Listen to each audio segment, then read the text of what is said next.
Welcome to this year's 7th annual Salvation Army Turkey Trot here in Uniontown. My name's Jess Hudson. We're here on this beautiful morning. It's sunny, low 40s. Great day for a turkey trot. About 1,100 people, including about 75 mini trotters. We're standing here with Genevieve Lacaze. Jen won the women's race, and some of you may remember Jen from this summer when she was on Time Out for Sports.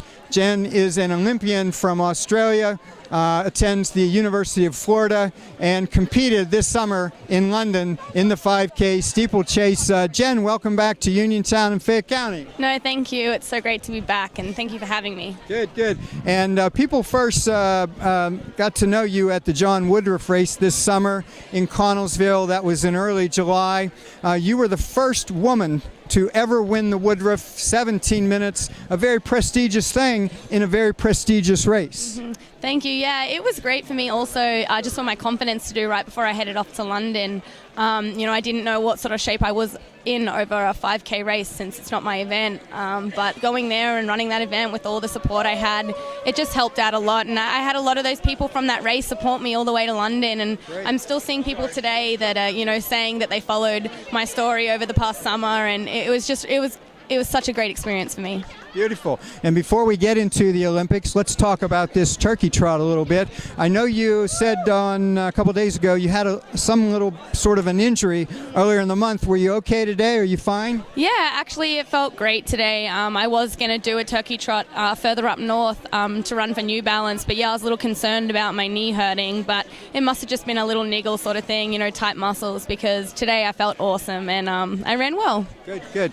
And of course the first female to cross the finish line today. Let's talk about your sponsorship. I see your logo there, so tell us how that's going. Yeah, it's really good. It's such a great brand. I'm running for New Balance now. They picked me up right before the Olympics. I was kind of talking to a few people, and I definitely wanted to seal a contract before I headed over to London, and New Balance definitely stood out to me, and ever since they've looked after me so well. And although I'm very new to the brand, I feel like I've been with them for a long time because I'm in contact with them so often. They're constantly checking up, and they're a very reliable brand. Good. So they've taken you under their wings, and you feel like you're a part of the family. Yeah, definitely. It's a very exclusive sort of brand as well. It's not a massive sort of world-known sort of brand like Nike or something, but it's just so personable.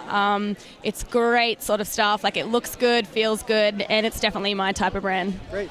A little cool this morning, sunny and in the 40s. You're used to running in Florida and over in Australia, so how does the weather affect you? Yeah, it actually is quite difficult just because I train in humidity and such warm weather like all year round pretty much. But what I try to do is just start my warm-up a little bit later out and just keep my sweats on for as long as possible. But once you're out there, I do find it hard to move. I feel really stiff, but today, like you said earlier, the sun is beautiful. It kind of warmed me up nicely, so it ended up being all right. Good.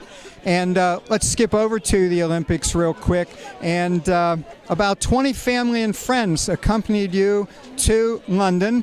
Talk about your experience. It was just unexplainable, really. It was just an experience of a lifetime. I had, my parents are divorced, but I had both sides of the family come over and really unite. Just for me, when I was competing, I had every single person in the stands, which I didn't think I would be able to get. But they all managed to get tickets right on race day. It was my birthday. Yep. It was just, it came together so well. And as soon as I finished my race, I walked straight out of the Olympic Village and I had everyone there. And it was just, it's still to this day, we talk about it as if it was a dream. It just came and went so quickly, but it was definitely something I'll remember for the rest of my life. Good. And August 4th, that's your birthday, was a very special day. And I read yesterday on the internet that you almost teared up coming out of the tunnel into the stadium because you almost didn't make it there. Tell us about that real quick. It definitely was something that I didn't think about beforehand. Like, I obviously knew that I'd be very nervous and overwhelmed, but walking out into that stadium, it was another feeling that I've never experienced before. There are thousands and thousands of people up there, and you're walking out onto a track to run something that you do every day, but at the same time, it wasn't pressure, it was just like this overwhelming feeling of just emotion and excitement and nerves all put together.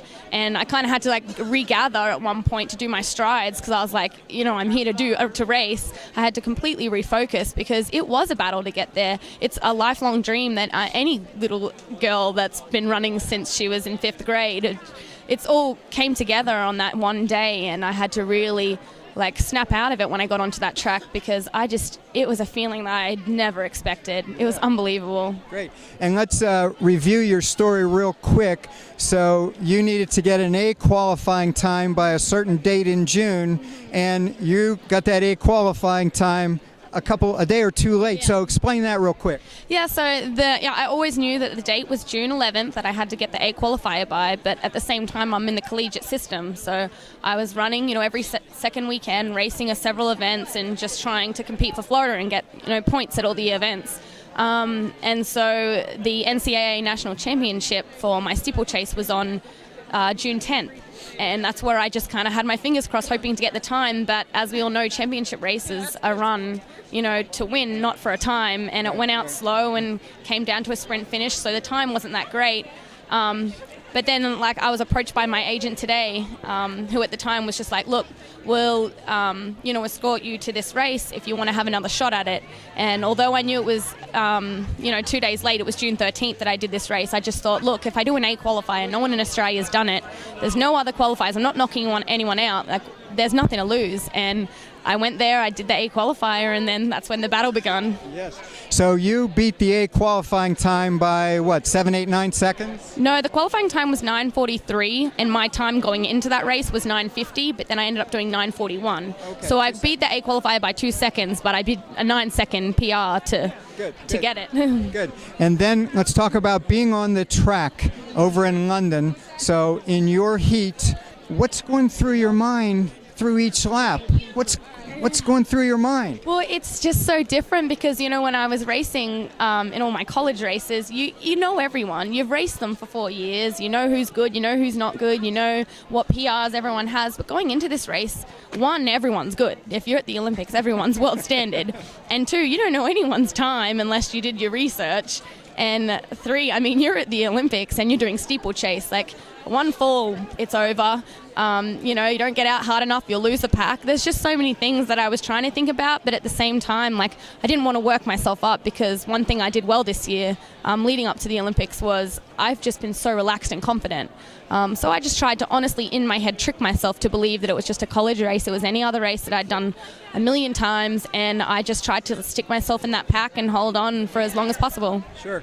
And true to form, you also PR'd in London. Yeah, I did, and that's another thing, how much better could it be? Obviously, I would have loved to make the finals, but at the same time, I once again improved. Every race I did in summer 2012, I improved every race. So to end at the Olympics on another PR, you got to be happy with that. Good.